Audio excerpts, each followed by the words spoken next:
So hello dear aspirants, जय हिंद and good morning to all. कैसे हो आप सब? उम्मीद करता हूँ अच्छे होंगे। तो एक बार फिर से स्वागत है आप सभी का साइंस प्लस जीके के एक और नए मॉक टेस्ट क्लास में। अब देखो यहाँ पे एक बार फिर से कुछ नए और कुछ बेहद इंपॉर्टेंट क्वेश्चंस आप सभी के साथ में मैं शेयर करने वाला हूँ। ये क्लास कहीं ना कहीं बाकी सभी क्लासेस से जो है ज्यादा इंपॉर्टेंट होने वाली है। सारे के सारे क्वेश्चन आपके प्रीवियस एग्जाम पे बेस्ड हैं। ऐसे ही क्वेश्चन बिल्कुल आपके एग्जाम में आएंगे। तो 15 में 15 दिलाने का पूरा वादा है। साइंस प्लस जीके मिला करके बस ये कर लो और महापीडीएफ 2.0 कर लो। 15 नंबर कहीं नहीं गया है, ठीक है। तो आज ये शुरुआत करते हैं। अब देखो एग्जाम में आपके ज्यादा टाइम रह नहीं गया है, तो थोड़ा एक्टिव होकर के अपने एग्जाम की तैयारी कर लीजिए, ठीक है। अब आगे बढ़ते हैं। सबसे पहले क्लास को लाइक और शेयर कर देना और चैनल पर नए तो चैनल को सब्सक्राइब कर लेना। आगे बढ़ते हुए आप लोग कोस्ट गार्ड की बुक के बारे में पूछ रहे थे। देखो कोस्ट गार्ड डीबीजी 2023 एग्जाम के लिए चाक्षु पब्लिकेशन की एक बुक है। बेस्ट बुक है इस समय आपके लिए ये। अगर मैं सेक्शन 1 की बात करूं तो इसमें पांचों सब्जेक्ट से रिलेटेड जो है आपको detail notes, complete detail notes मिल रहे हैं।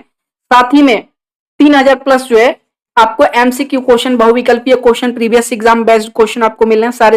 सारे ये जो क्वेश्चन दिए गए हैं सब पिछले एग्जाम से पूछे गए हैं, ठीक है। इसमें अगर आप विषय सूची देखो तो करंट अफेयर्स भी इसमें अवेलेबल है। जो 1-2 नंबर का करंट अफेयर्स आता है ना, वो आपको अलग से नहीं पढ़ना पड़ेगा, यहीं से तैयार हो जाएगा।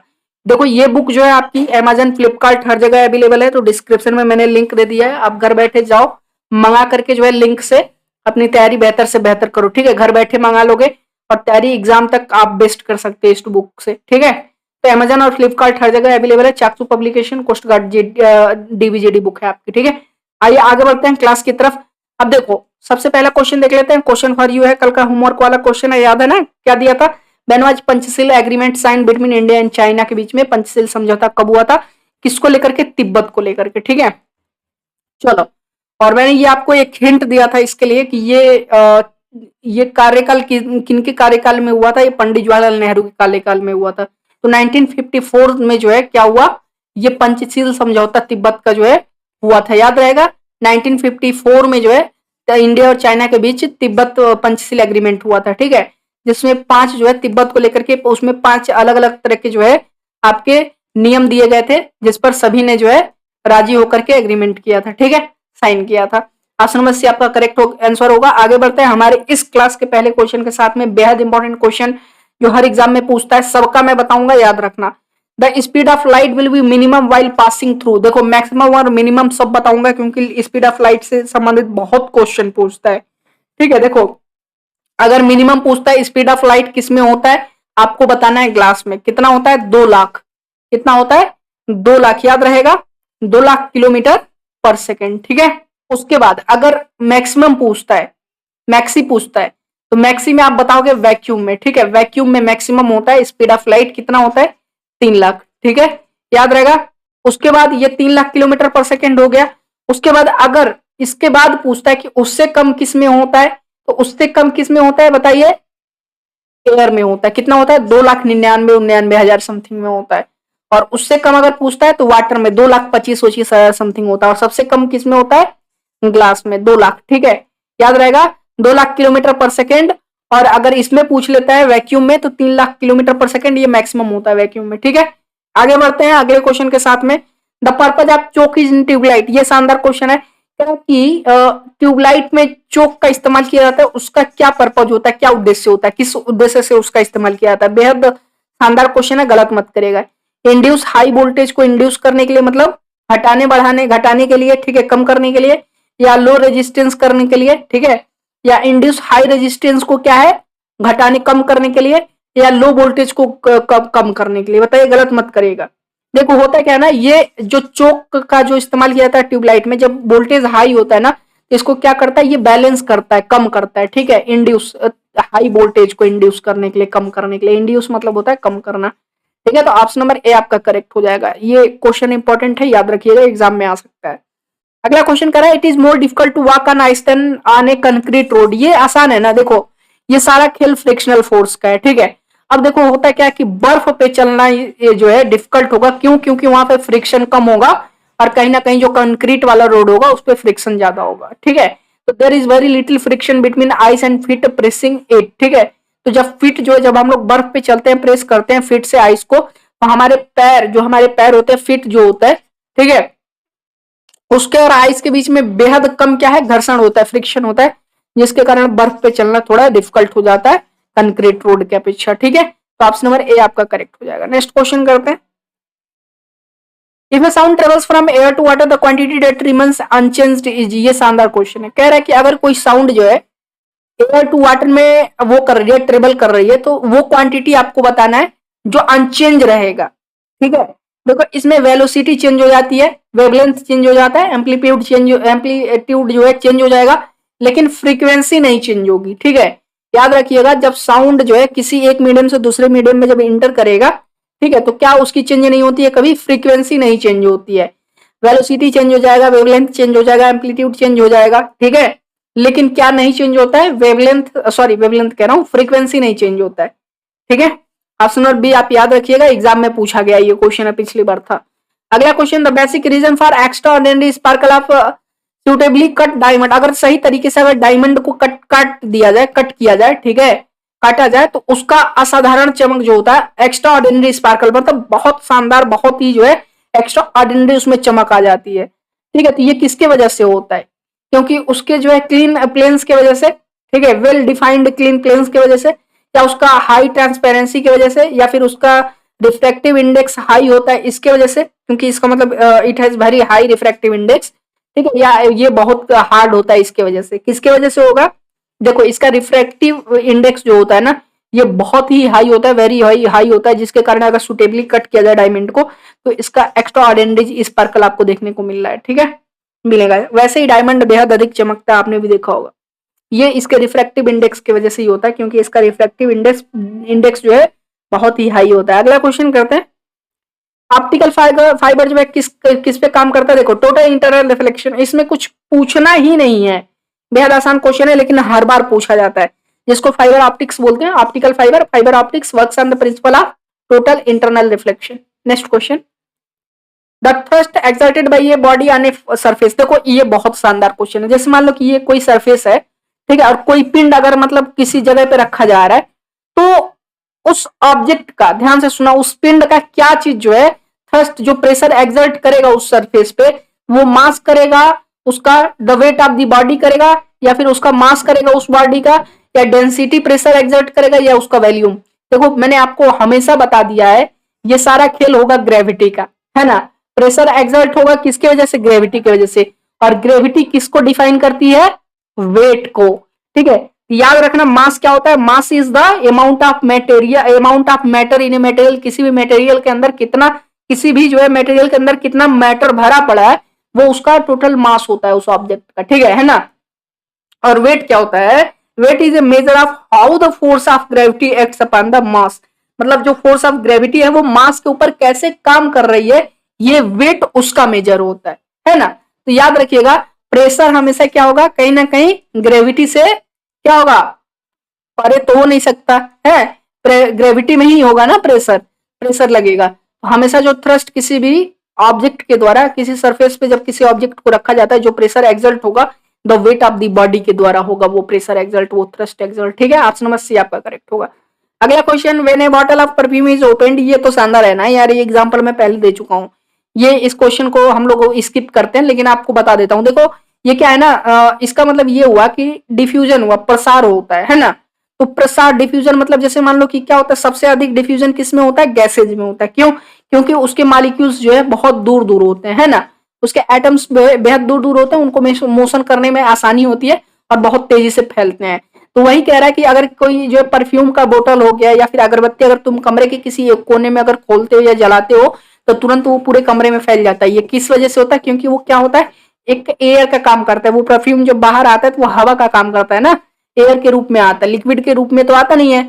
ऐसे ही जो अगर तुम अगरबत्ती जलाते हो, ठीक है, स्टिक्स जलाते हो, तो वो क्या है, एज ए जो उससे धुआं निकलता है ना, वो क्या होता है, वह उसका स्मोक एज ए जो है डिफ्यूजन काम करता है, तुरंत प्रसार हो जाता है। ऑप्शन नंबर डी होगा diffusion. Next question, what is measured with nephelometer, से क्या मेजर करते हैं, ये भी शानदार क्वेश्चन है। तो नेफोमीटर से क्या मेजर करते हैं, फटाफट बताइए। Volume of rainfall, cloud volume and speed, salinity of sea, या all of the options are correct. क्या होगा, देखो नेफोमीटर से क्लाउड का वॉल्यूम और स्पीड मेजर करते हैं, ठीक है, बादलों की मात्रा और गति। Next question, if the velocity of a body is double it's kinetic energy, देखो फिर मैं वही कह रहा हूं, मैंने कहा था उस दिन कि अगर किसी बॉडी का जो है काइनेटिक एनर्जी आधा कर देते हो तो 1/4 हो जाएगा आपका जो है काइनेटिक एनर्जी, अगर वेलोसिटी आधा कर रहे हो तो, ठीक है। और वैसे यहाँ पे उसके उल्टा पूछ रहा है। अगर देखो इसका फार्मूला तुमको अगर पता होगा तो आसानी से कर लोगे। काइनेटिक एनर्जी का फार्मूला क्या होता है, हाफ एम वी स्क्वायर, ठीक है। मतलब वेलोसिटी यहाँ पे डबल है, और जब इस पे इसको तुम डबल कर रहे हो, ठीक है, मतलब वेलोसिटी तुम बढ़ा रहे हो, है ना, तो इसका क्या हो जाएगा काइनेटिक एनर्जी भाई। देखो तो काइनेटिक एनर्जी कितना होगा, जब ये तुम वेलोसिटी जब तुम डबल कर रहे हो, वी स्क्वायर पहले से ही है, इसको दुगुना कर रहे हो तो वो 4 गुना हो जाएगा ना। तो इसीलिए याद रखना काइनेटिक एनर्जी हमेशा क्या होती है, डायरेक्टली प्रोपोर्शनल होता है। मतलब जितना वेलोसिटी बढ़ेगा उतना काइनेटिक एनर्जी बढ़ेगा, ठीक है। तो kinetic energy directly proportional to v square, not v only, v only नहीं, यहाँ पे वी स्क्वायर, वेलोसिटी स्क्वायर की जगह क्या होती है, ये डायरेक्टली प्रोपोर्शनल होता है, ठीक है, याद रहेगा। क्या हो जाएगा, 4 टाइम्स हो जाएगा। जब ये वेलोसिटी डबल होगा तो काइनेटिक एनर्जी 4 टाइम्स, उसकी वैल्यू 4 टाइम्स में आएगी। नेक्स्ट क्वेश्चन, कि एक bucket of water is hang from A spring balance, एक बकेट ऑफ वाटर हैंग किया जाता है। अब एक पीस ऑफ आयरन जो है सस्पेंड इन द वाटर, अब एक पीस ऑफ आयरन जो है क्या है, ऊपर से लटकाया जाता है पानी में बिना किसी साइड को टचिंग किए हुए, ठीक है, और सीधे जाकर के are touching the button of the bucket, मतलब ना साइड टच होता है उस आयरन पीस से, ना ही जो है बकेट का सरफेस टच होता है ना, बॉटम टच होता है। तो रीडिंग स्प्रिंग में क्या चेंज आएगा, ये शानदार क्वेश्चन है, गलत मत करिएगा।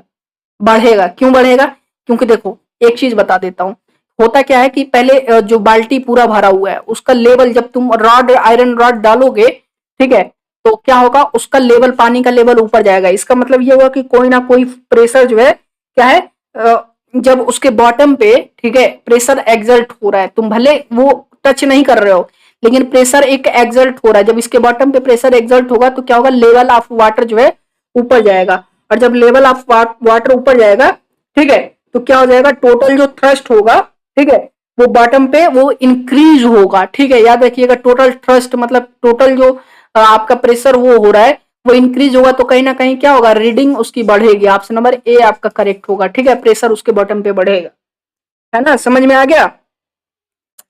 तो ऑप्शन नंबर ए आपका करेक्ट होगा। नेक्स्ट क्वेश्चन है कि ये डिवाइस जेजर मुलर काउंटर है, एक डिवाइस है गीजर मुलर काउंटर, तो ये क्या मेजर करती है, speed of air, mass number, radio activity या वैलेंसी, वैलेंस, जैसे वैलेंस इलेक्ट्रॉन्स वगैरह देखते हैं ना, ये रेडियो एक्टिविटी मेजर करती है, रेडियो धर्मिकता मेजर करती है, ठीक है।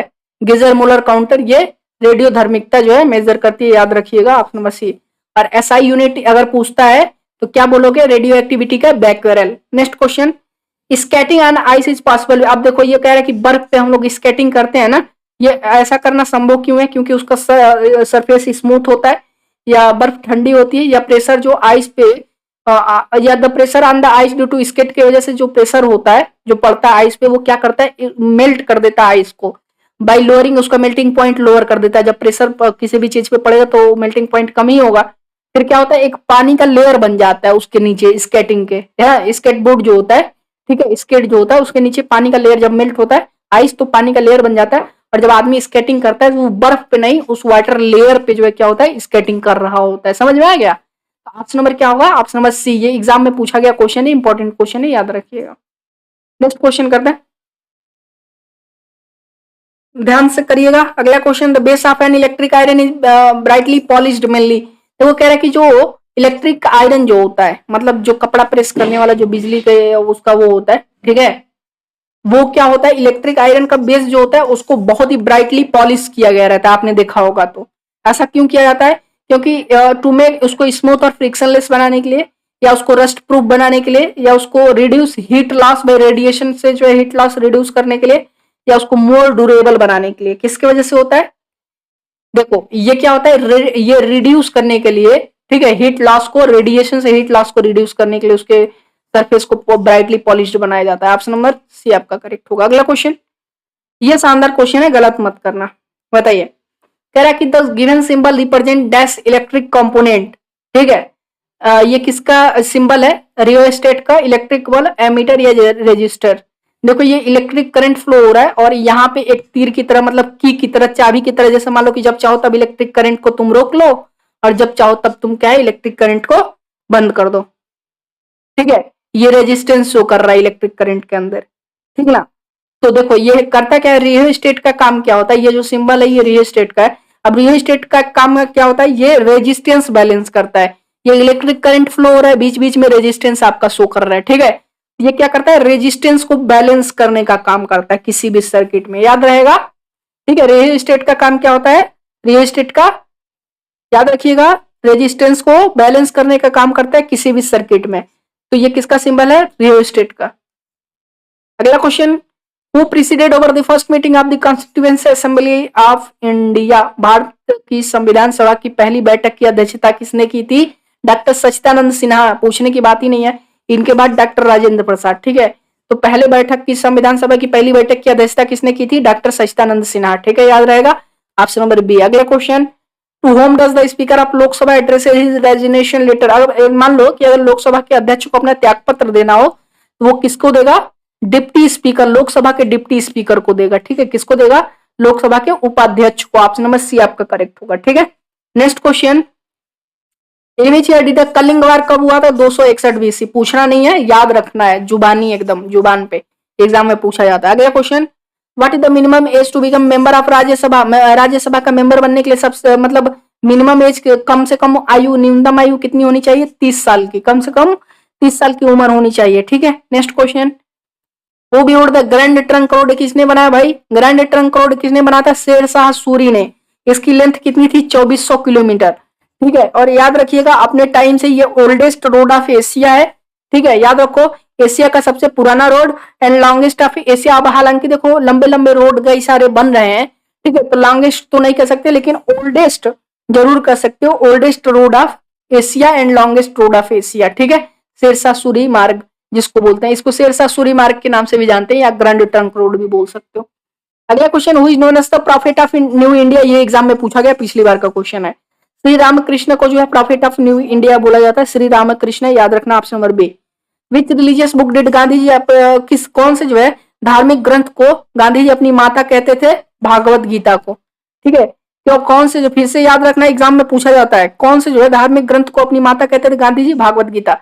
अगला question, in which year Gandhi ji establish Sabarmati Ashram, Gujarat में किस सन में जो है गांधी जी ने वो किया, स्थापना की साबरमती आश्रम का, 1916 में, याद रहना चाहिए। अगला question, the Saul of India resides in the village, who statement is this, मतलब भारत की आत्मा गांव में बसती है, ये किसका कथन है, ये भी महात्मा गांधी का कथन है, याद रखना।